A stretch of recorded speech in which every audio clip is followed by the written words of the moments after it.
Hey everyone, and welcome to another deep dive. Today we're tackling someone who really shook things up, Johannes Kepler.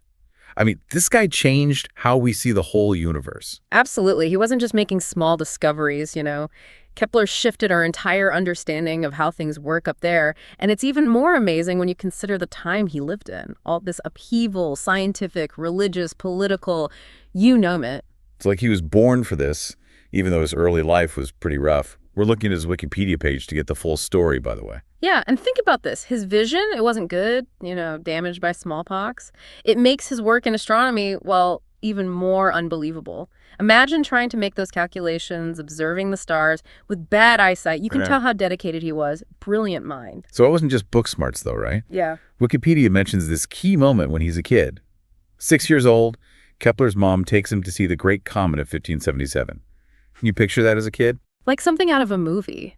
This young boy looking up at the night sky, totally captivated. And it wasn't just a passing thing either. That moment sparked a lifelong passion for the stars.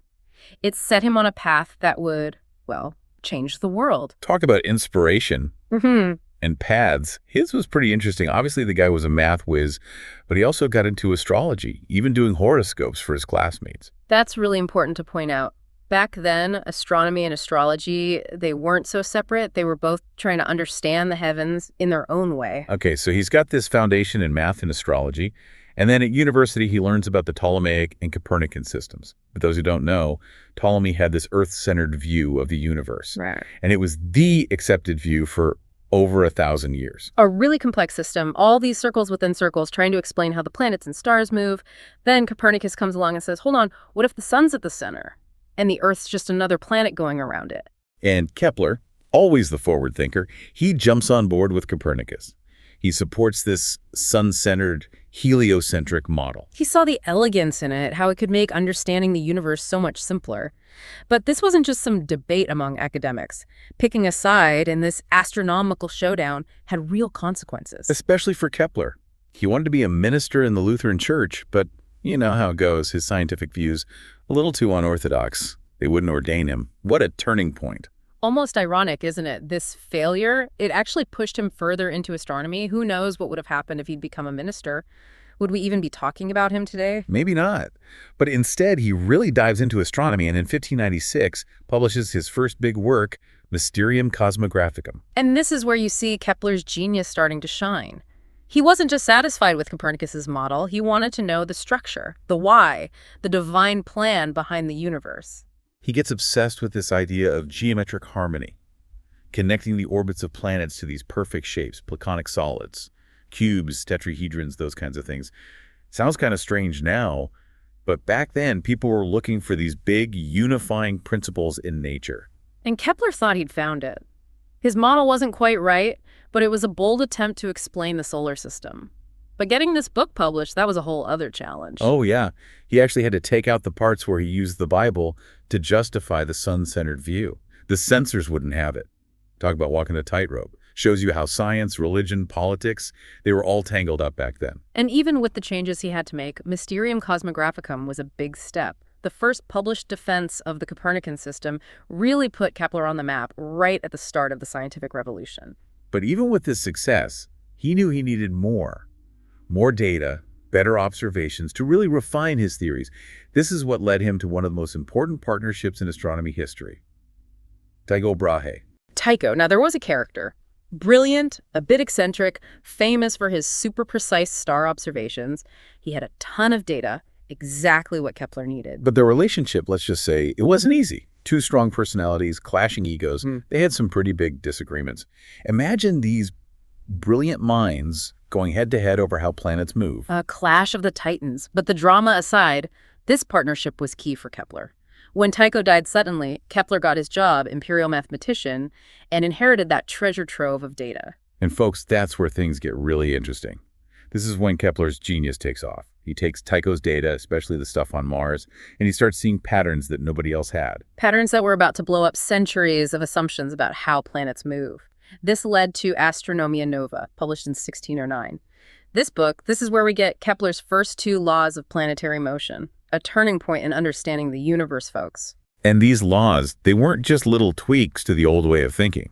They completely changed the game. We've all seen those pictures of the solar system, planets going around the sun in perfect circles, right? That's the model going all the way back to ancient Greece. The idea of celestial perfection, the circle being the most harmonious shape. But Kepler, well, he had Tycho's data, and he saw those perfect circles, they just weren't working. Yeah, those nice, neat diagrams we're used to, not so accurate. Right. Especially when you looked at Mars, the data just didn't fit. So can you imagine the frustration? Years of work, and the accepted theory is wrong. Oh, absolutely. I mean, it would have been easy to just ignore it, right? Say, oh, the data must be off, or there's got to be another explanation. But Kepler, he didn't back down.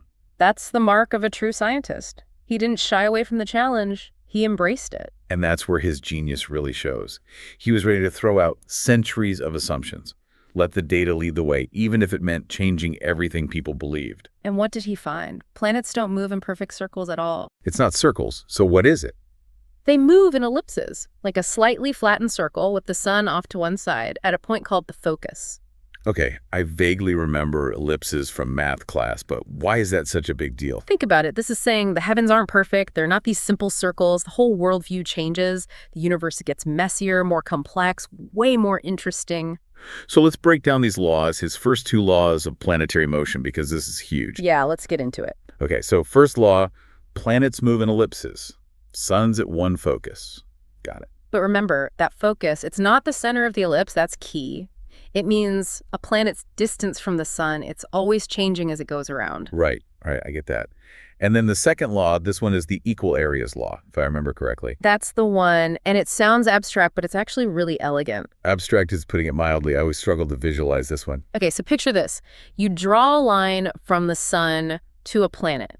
As that planet moves, the line sweeps out an area, right? Like a slice of pie getting bigger. Okay, yeah, I can see that. Kepler realized no matter where the planet is in its orbit, it sweeps out the same amount of area in the same amount of time. So when it's closer to the sun, it's moving faster, covering more ground, but that area, the slice of pie, stays consistent. Exactly. It's like a cosmic balancing act, speed and distance working together, all based on this equal area principle, almost like the universe is keeping things in check. So those two laws, they completely change how we understand how planets move.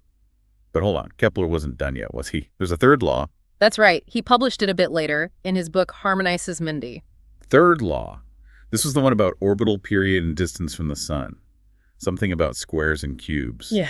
Honestly, always seemed like a math magic trick to me. I know, it sounds complicated, but it's simpler than you think. It's saying the square of a planet's orbital period, that's the time it takes to go around the sun once, is proportional to the cube of its average distance from the sun. So basically, the farther out a planet is, the longer it takes to orbit the sun. And this law gives us the exact formula for that. Exactly. And before Kepler, nobody had figured that out. It was huge. And it set the stage for even bigger discoveries down the line. Like Newton's law of universal gravitation. That's where it all leads, right? You've got it. Kepler shows us the how, the ellipses, the areas, the period and distance connection. And then Newton comes along and explains the why. This universal force of gravity affecting everything, from planets to, well, apples falling from trees. It's amazing that Kepler's work, in a way, kind of predicted gravity before Newton even figured it out. His laws were hinting at this bigger truth about the universe, even if he didn't quite grasp it himself. It shows you the power of just observing, carefully collecting data, and then looking for the patterns. Kepler wasn't just an astronomer, he was a master of data analysis, way before computers even existed. So, 3 revolutionary laws, but like we said before, Kepler was more than just astronomy, right? He was into optics, math, even snowflakes. A real Renaissance man. Oh yeah, he did it all. His work on optics was groundbreaking. How light works, how lenses focus light. He even studied the human eye, one of the first to figure out how images are projected onto the retina. So he's figuring out the universe, and how we see it.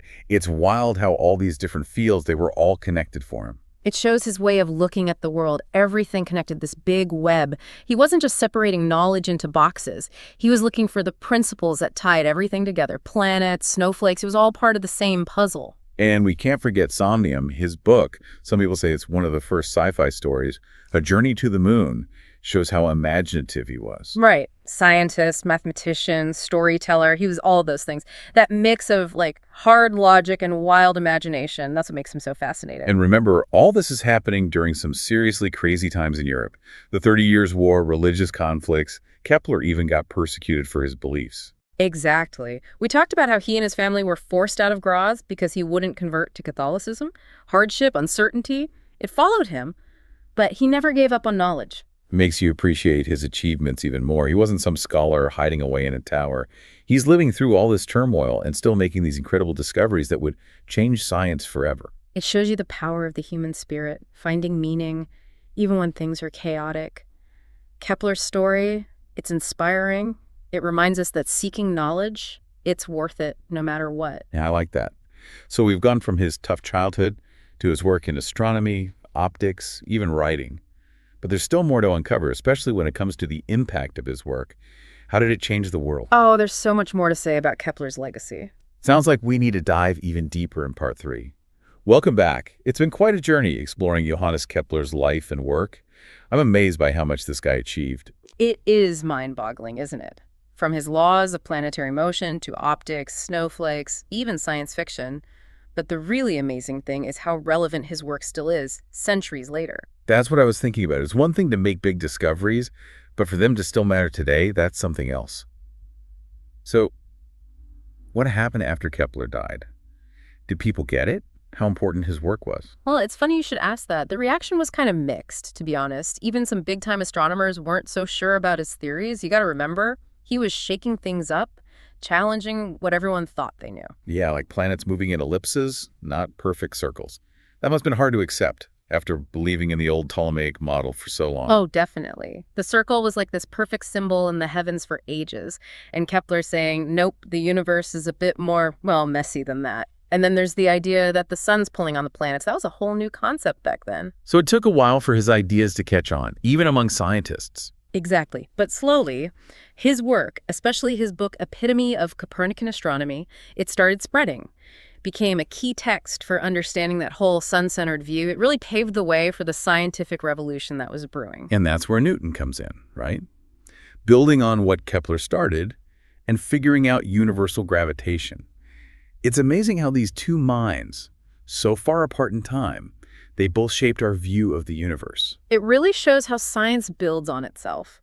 Kepler gave us the how, the ellipses, the equal areas, how orbital period and distance are connected. Then Newton comes along and gives us the why, gravity, the force holding it all together, like they were working on different parts of the same puzzle. And that puzzle, understanding the universe, it's had a huge impact on us. Yeah. Kepler's laws aren't just something you learn in school. They're used all the time for real-world stuff. Absolutely. Think about it launching satellites, sending spacecraft out there, predicting where planets and asteroids are going to be. Kepler's laws are behind all that. They're at the heart of modern astronomy and space exploration. So it's not just history. It's shaping how we explore and interact with space right now. That's the cool thing about Kepler's legacy. It's not just the laws themselves. It's his whole approach to science. That endless curiosity, his willingness to challenge what everyone believed, to look for the truth through observation and logic. It shows that sometimes the biggest discoveries come from questioning things we take for granted. Exactly. Kepler wasn't afraid to say, hold on, this doesn't add up. There's got to be something else going on. That willingness to question, to explore, to be okay with not knowing everything, that's what led him to those amazing breakthroughs. So when we talk about how Kepler changed the world, it's not just about his specific discoveries. It's about how he showed us what it means to be a true scientist. Well said. His legacy shows the power of the scientific method. You observe carefully, analyze everything, let the evidence guide you. That's how we can unlock the secrets of the universe. It's inspiring, and it makes you realize there's still so much out there to discover, so much we don't know about the universe and where we fit in. Who knows? Maybe someone's listening right now, looking up at the stars, just like young Kepler, and feeling that spark of curiosity. That's the beauty of it, right? The universe is full of mysteries, waiting for us to find them. And Kepler shows us that with passion, perseverance, and a bit of that Keplerian spirit, anything's possible. Couldn't agree more. Keep looking up, everyone, and never stop asking questions. That's a great way to end our deep dive into the amazing life and work of Johannes Kepler. Hope you enjoyed the journey as much as we did. It's been a pleasure exploring this incredible mind with you all. Until next time, keep exploring, keep learning, and keep diving deep.